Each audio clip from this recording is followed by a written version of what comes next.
आज नफ़रत की बात को सोचा जाए कि मोहब्बत से शुरू किया जाए। निकलना खुल्द से आदम का सुनते आए हैं, लेकिन बहुत बेआबरू होकर तेरे कूचे से हम निकले। और जब भी मैं बेआबरू का जिक्र करूं, आप समझ जाना इज़राइल कह रहा हूं मैं। आज बड़े महत्वपूर्ण मसले पर चर्चा करेंगे। एक तो इज़राइल और अमेरिका के बीच जो ताज़ा स्थितियां बनी हैं। अमेरिका अपने दुश्मन से जाकर गलबहियाँ कर रहा है। क्यों कर रहा है? क्योंकि ईरान पर दबाव बनाया जा सके, चाइना पर दबाव बनाया जा सके। इसके अलावा ये भी समझेंगे कि ये जो बगराम एयरपोर्ट है, बगराम एयरपोर्ट अफगानिस्तान का, ये इतना महत्वपूर्ण क्यों है, और इज़राइल को जो बार बार झटके पर झटका लग रहा है, उसे लेकर थोड़ी शेर व शायरी और भी कर लेंगे जाते वक्त। आनंद हमारे सहयोगी हमारे साथ जुड़े हुए हैं। आप न्यूज़ 18 के डिजिटल प्लेटफॉर्म पर आ चुके हैं और अब सीधे चर्चा को शुरू करते हैं। आनंद, एक मुलाकात हुई हाई प्रोफाइल, बिल्कुल, और उसे हेडलाइन में कोट किया कई अखबारों ने कि बड़े उत्साहित होकर जो नेतन्याहू है वो पहुंचे हुए थे। ये भी कह दिया कि चलो हम अपना टैरिफ जीरो कर दे रहे हैं। उम्मीद बहुत सारी थी, पर झटका लगा है नेतन्याहू को। बिल्कुल। दरअसल अभी अमेरिका दौरे पर थे इजराइल के प्रधानमंत्री बेंजामिन नेतन्याहू, और ये पहले ऐसे नेता हैं जो टैरिफ जो लगातार अमेरिका लगा रहा है सभी देशों पर, तो ये पहले ऐसे नेता हैं जो अमेरिका दौरे पर गए हैं और टैरिफ को लेकर के बातचीत करने के लिए गए थे। और ये सोच रहे थे जैसा कि अमेरिका हर मुद्दों पर इजराइल का सपोर्ट करता है, तो टैरिफ पर भी ट्रंप थोड़ा सा इन पर नरमी दिखाएंगे। हुआ क्या कि टैरिफ लगाने के पहले, टैरिफ अनाउंसमेंट के पहले अमेरिका के, इजराइल ने 0% का टैरिफ लगाया अमेरिका पर कि इजराइल पर वैसा बर्ताव न किया जाए जैसे बाकी देशों पर अमेरिका कर रहा है। लेकिन ऐसा होता नहीं है। इसके उलट अमेरिका 17% का टैरिफ लगा देता है इजराइल पर। इस टैरिफ की घोषणा के बाद इजराइल के जो प्रधानमंत्री हैं बेंजामिन नेतन्याहू, ये अमेरिका दौरे पर जाते हैं और ओवल ऑफिस में इनकी बैठक होती है ट्रंप की और बेंजामिन नेतन्याहू की। ओवल ऑफिस में जब ये प्रेस कॉन्फ्रेंस करते हैं तो ट्रंप जो मतलब कि बेंजामिन नेतन्याहू के बोलने के पहले ही ट्रंप बोल देते हैं कि इजराइल पर जो टैरिफ लगाया गया है उसमें कोई भी संशोधन नहीं किया जाएगा। 17% का जो टैरिफ लगा है वो 17% का ही टैरिफ लगा रहेगा। ये बात मतलब पहले ही पत्रकारों के बोलने के पहले ही ये बात बोल दी कि इस पर आप बात विचार न करें। इस पर क्या होता है कि एक तरीके से इस बयान के बाद ऐसा लगता है कि जो जिस काम के लिए बेंजामिन नेतन्याहू गए थे, अब वो खाली हाथ लौटे हैं, उनके हाथ कुछ नहीं लगा है। दूसरी बात, वॉर पर भी उनकी बातचीत हुई है। ईरान, हमास, हिजबुल्ला, हुती विद्रोही, सभी पर उन्होंने चर्चा किया है। लेकिन जो अभी ये भी याद दिला दिया कि देखो हम ऑलरेडी तुम्हारी बहुत मदद कर बहुत, हाँ बिल्कुल, उन्होंने बोल दिया है कि अरबों खरबों डॉलर आप पर खर्चा हो चुके हैं और आप हमारे मित्र हैं। मैं हर मुद्दों पर, हर ऐसे परेशानियों पर साथ खड़े रहते हैं। अमेरिका और इजराइल साथ खड़े रहते हैं। बिल्कुल, मतलब ये स्थिति हो गई, तेल अवीव से आया मेरा दोस्त, दोस्त को सलाम करो, लेकिन टैरिफ तो बहुत 17% लगेगा। खैर, अब जो चर्चा है ना वो बड़ी महत्वपूर्ण है। इसे दो तरीके से इस चर्चा को समझिए। अब जिक्र आ जाएगा अफगानिस्तान का जिक्र आएगा, तो एक एयरबेस का जिक्र आएगा। आपको अभी आनंद बहुत डिटेल में अच्छे से समझाएंगे। मैं सिर्फ आपको ये बताना चाह रहा हूँ आउटलाइन हमारी क्या रहेगी। अफगानिस्तान, जिस तालिबान के साथ इतने लंबे अरसे तक आपने लड़े, आपके सैनिक वहाँ पर रहे, तमाम तरह के आरोप लगे अमेरिका पे, फिर आपको वहाँ से जाना पड़ा, उसी तालिबान से अब दोस्ती हो गई है। चाहे वो दोस्ती कह लीजिए या दबाव तालिबान के ऊपर है। और उसका एक चाइना एंगल भी है, क्योंकि दोनों ही एक एयरपोर्ट पर गिद्ध दृष्टि, मैंने क्या कहा था, ये कारोबारी हैं, गिद्ध दृष्टि जमाए हुए हैं। तो अब अच्छा, एक बात और कि दोनों की जो सीमा है ईरान और अफगानिस्तान की, तकरीबन 1000 किलोमीटर की है। नॉटिकल माइल्स में ये 709 पड़ेगी और किलोमीटर्स में 1300 करीब पड़ती है। ये बॉर्डर एरिया में आपको बता रहा हूँ, ये डिस्टेंस बता रहा हूँ अफगानिस्तान और ईरान का। इस वजह से ये जगह कितनी महत्वपूर्ण है दोनों के लिए, खास तौर पर अमेरिका के लिए, ईरान पर दबाव बनाने के लिए। अब इसको विस्तार से आनंद हमें समझाइए। बिल्कुल, देखिए ये जो बगराम एयरबेस है ना, ये अमेरिका का जो है कि बहुत पुराना गढ़ है और अमेरिका यहाँ से चीन, ईरान समेत बहुत सारे देशों पर नज़र बना करके रखता है, खास करके ईरान और चीन पर।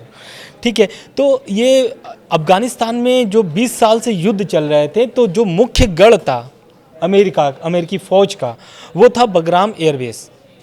और जब तालिबान का शासन वापस आता है, एक तरीके से तालिबान सत्ता पलट करता है, कब्जा करता है सत्ता पर, तब तालिबान के डर से अमेरिका एयरबेस को खाली करके चला जाता है। लेकिन करीब 4 साल बाद फिर उसी बगराम एयरबेस पर वापसी किया है। अब ये दावा जो है ये पाकिस्तानी मीडिया यानी पाकिस्तान का एक रिपोर्टर है, उसने ऐसा दावा किया है कि बगराम एयरबेस पर C-17 अमेरिका का जो C-17 मालवाहक विमान है वो उतरा है एयरबेस पर।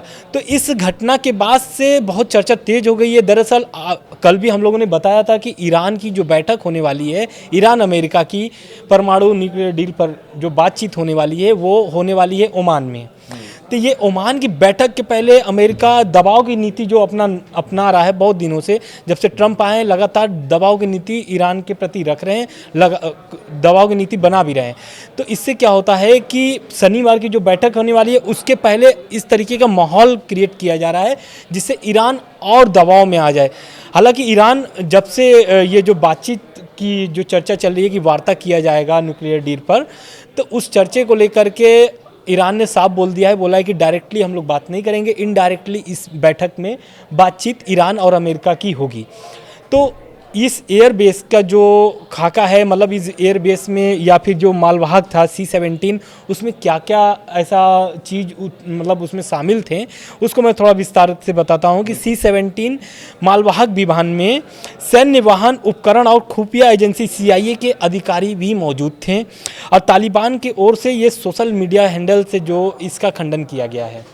तो इस घटना के बाद से क्या होता है कि लगातार मतलब हड़कंप मच जाती है। और ईरान क्या है कि अभी 6 मुस्लिम देशों को अभी धमकाया है कि अगर आप अपने एयरबेस को अमेरिका को इस्तेमाल करने के लिए। लेकिन इनका वो शिया सुन्नी वाला भी झगड़ा है। बिल्कुल ये दरअसल ईरान जो है वो शिया है और आपका ये तालिबान ये सुन्नी। बिल्कुल, तो बिल्कुल अब ये अमेरिका हमेशा एक पॉइंट पकड़ता है जिससे कि पड़ोसी देश आपस में लड़ते रहें, और वो चाहे इंडिया पाकिस्तान हो, चाइना इंडिया हो, या फिर आप अभी देख रहे होंगे रूस यूक्रेन, या फिर आप इजराइल हमास मतलब इजराइल गाजा देख लीजिए।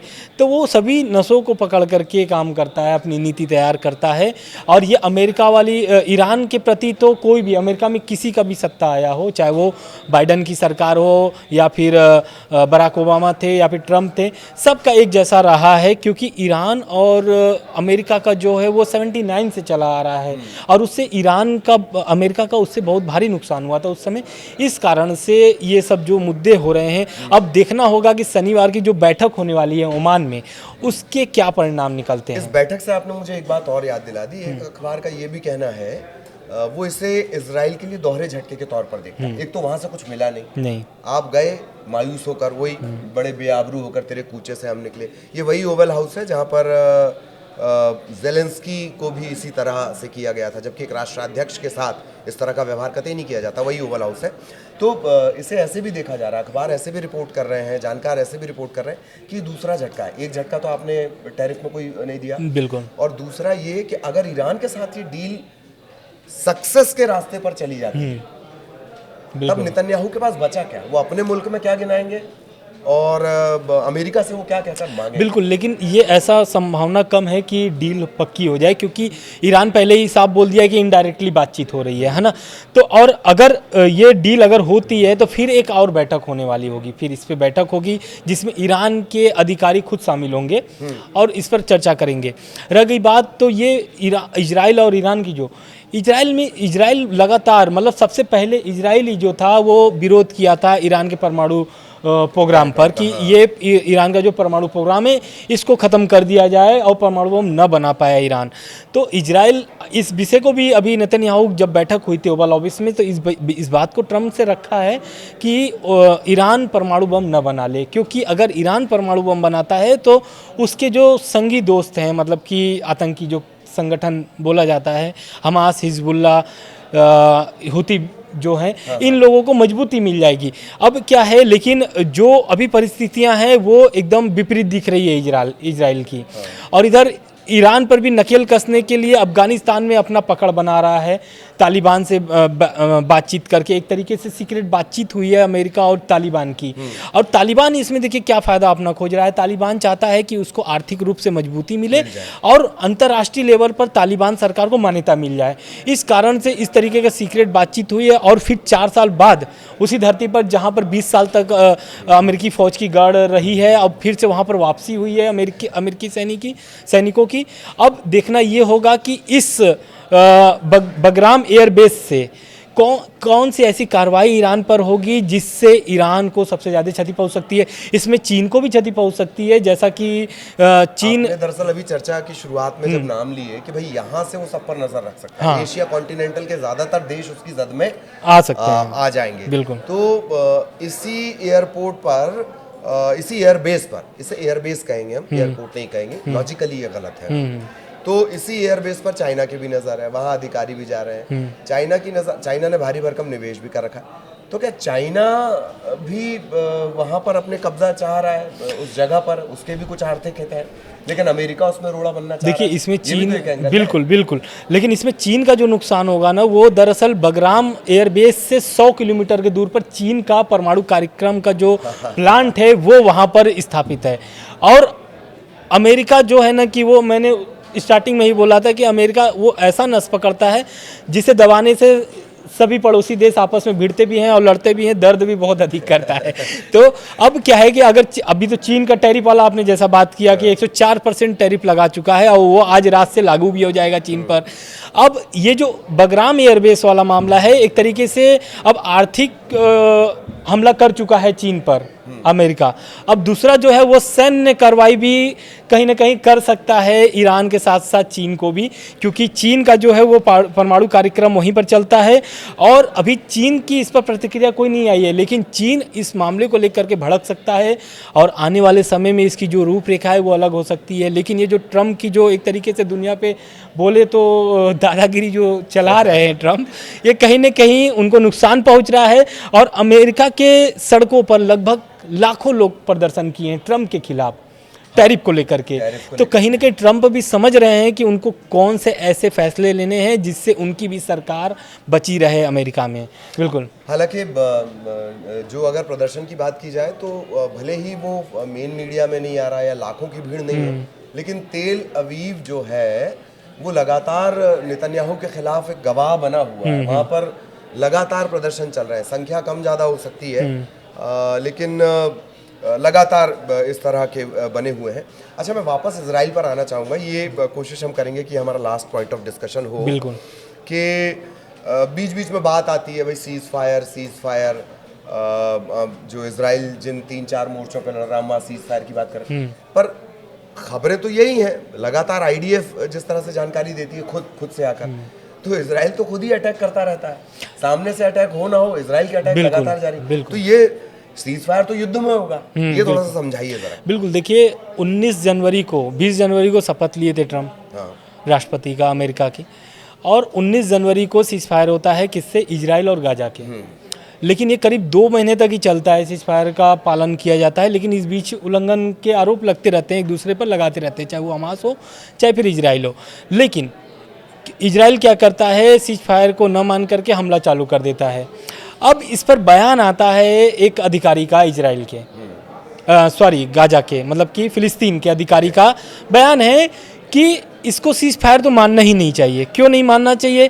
क्योंकि फिलिस्तीनियों की तरफ से तो कोई हमला हो ही नहीं रहा है इजराइल की तरफ से। जब हमला दोनों तरफ से हो तब सीज फायर माना जाता है, लेकिन जब हमला एक तरफ से हो तो सीज फायर किस बात की?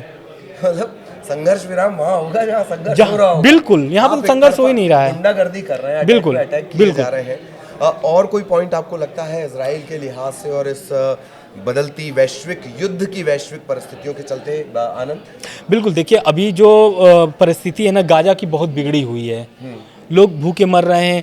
20 लाख लोग जो है कि इसके चपेट में आ चुके हैं, क्योंकि वहाँ पर खाने के लाले पड़े हुए हैं। लगभग ऐसा अभी यूएन का बयान भी आया था कि करीब 1 हफ्ते तक का जो राशन बचा हुआ है उन लोग के पास, फ़िलिस्तीनियों के पास, क्योंकि जो बॉर्डर है ना वो इजराइल नाकाबंदी करके रखा है, तो उनके पास जो खाने की जो सामग्री है, जो सहायता पहुंचा रहा है यूएन, वो गाजा के पास पहुंच नहीं पा रहा है, फ़िलिस्तीनियों के पास मतलब आसानी से पहुंच नहीं पा रही हैं। तो कहीं ना कहीं फ़िलिस्तीनी तड़प रहे हैं और वो चाहते हैं, ऐसा नहीं है, अभी खबर बीच में भी आया था कि हमास का उन्होंने विरोध किया था, और ये इतिहास में पहली बार ऐसा हुआ है कि फ़िलिस्तीनी हमास का विरोध कर रहे हैं और वो बोल रहे हैं कि मुझे जंग अब नहीं चाहिए, मुझे चाहिए शांति।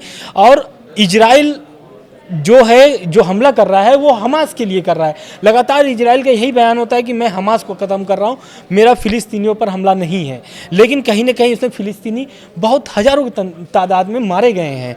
तो ये कुल जो परिस्थितियाँ बन रही हैं, लेकिन अभी जो अमेरिका जो चाल चला है उसमें दोनों देशों को परेशानी हुई बड़ी है, वो है ईरान और वो है इजराइल। इजराइल पर टैरिफ का एक तरीके से वॉर किया गया है, और इधर